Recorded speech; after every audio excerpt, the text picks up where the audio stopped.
आता मुंबईकरांसाठी अतिशय मोठी आणि दिलासादायक बातमी, कारण मुंबईला पाणी पुरवठा करणारं शहापूरमधील मोडक सागर धरण हे गुरुवारी रात्री 2 वाजता ओव्हरफ्लो झाले। काल तानसा धरण भरलं, त्यानंतर आता मोडक सागर धरणही तुडुंब भरलंय। पाण्याचा उपसा नियंत्रणात ठेवण्यासाठी धरणाचे 2 दरवाजे उघडण्यात आले, तर लागोपाठ 2 धरणं पूर्ण भरली आहेत। त्यामुळे मुंबईकरांची पिण्याच्या पाण्याची चिंता आता तरी मिटली आहे।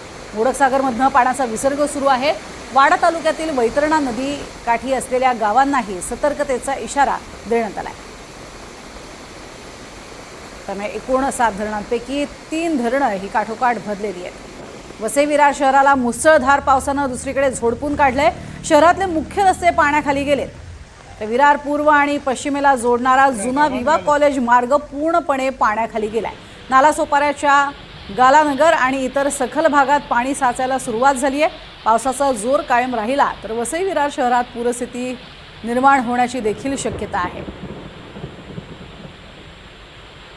तर पालघरमध्ये पावसानं अक्षरशः धुमाकूळ घातलाय। जिल्ह्यातल्या अनेक भागांमध्ये जनजीवन विस्कळीत झालंय।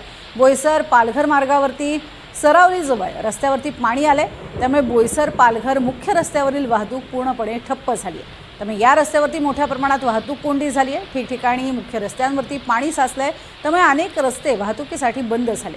त्यामुळे पर्यायी मार्गाचा वापर करण्याचं आवाहन हे प्रशासनाकडून करण्यात येत आहे।